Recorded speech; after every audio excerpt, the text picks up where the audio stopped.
So itong partnership na ito ay may streamline at maayos yung ating application sa renewable energy service contracts.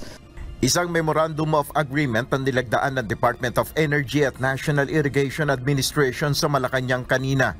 Ang kasunduan ay may layong maisakatuparan ng plano ni Pangulong Ferdinand Marcos Jr. na makapag-generate ng 35% na kuryente sa renewable energy sources pagsapit ng taong 2030 habang tinatarget ang 50% sa taong 2040. Isa sa mga proyekto na ito ay ang floating solar kung saan ang pilot project nito ay sa Laguna Lake.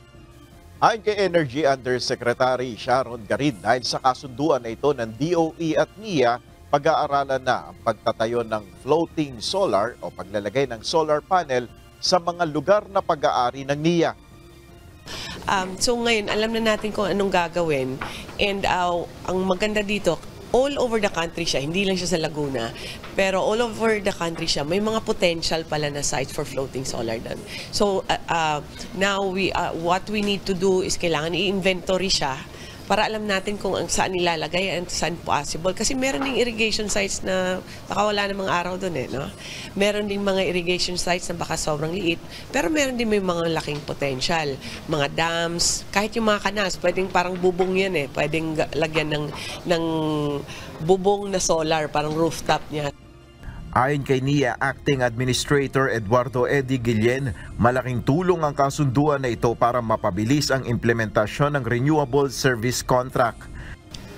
Kapag kasi nagbigay sila ng contracts, and then may plano pala si NIA doon sa aming mga properties, nagkakaroon ng delay ngayon kasi may hawak ng contract and yet wala namang agreement sa NIA.